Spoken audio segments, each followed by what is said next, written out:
Hey there. Even when I'm away, you don't get to get rid of me. So on Friday, I was doing the same thing that I'm doing today, but don't worry. In the future, the next couple of times, I'm going to be missing civics and careers instead. And you get a break from me. Woohoo! So I hope you have enjoyed Mr. Clark and will enjoy Mr. Oliveira filling in for me today. But really, the things that I want you to be doing, there are two of them, and this video is only going to talk about one of those things because the other is pretty self-explanatory. I'm going to give you a huge chunk of class, about 50 minutes, to start thinking about this lesson plan that you're going to be doing. And this lesson plan is going to be showing me that you understand the various aspects of cognitive development that we were talking about in the slideshow and in class. So along the side of the room, I have some picture books. And I asked you to form a group with some people that you're comfortable working with to work together on this task. And I need you to pick an age group, either early childhood or middle to late childhood. The books work with either age group. Some of the books might be a little quote-unquote young, but you can ramp it up for someone who's in middle to late childhood. It's no worry. So there's not specific books for specific age groups. Pick an age group and pick a book that you guys would be interested in. The one book that is larger is the Sneetches. It's a compilation of stories, so you can pick one story in that book. So if you are picking the Sneetches, you can pick one of the stories in the book. You don't have to do all of the stories. So I think the easiest way to tackle this task is to look at what's required to you at the back of the page. So I want you to link to Piaget in your lesson. I want you to link to Vygotsky. I want you to link to information processing, and I want you to link to types of thinking. So these things are all in the slideshow that we were talking about over the last couple of days. So for example, maybe in my lesson plan, I want to pick about animism. All right. So maybe I want to talk about animism. So that would be the link to Piaget. So if I'm talking about stickman and animism, well, a stick is an inanimate object, but stickman is clearly kind of like a person, so you could make that link.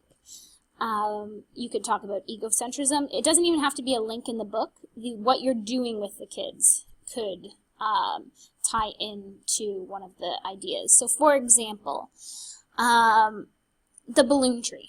If you're using the balloon tree and you wanted to talk about egocentrism because you get it, but you don't really see any of that in the book, then maybe you could work on developing or breaking egocentrism with these kids. So for example, you could say, if you were Princess Leora, what would you do in this situation?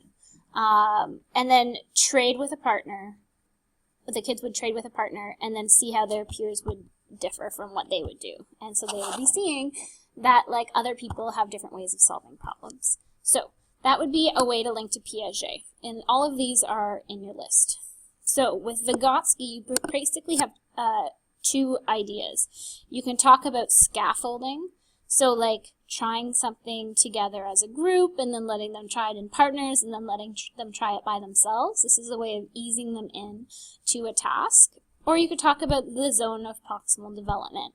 So this might give them, maybe you'd be working with a student one-on-one. You're not actually running this lesson, so this is just ideas. Whether it's feasible or not doesn't necessarily matter. So the zone of proximal development is like if you're working together with someone. So maybe the student could come up with the answer on their own, but having a discussion with the teacher might be able to help them get to that idea. So information processing. Your choices are attention, memory, problem solving, theory of mind, or knowledge and expertise, or learning.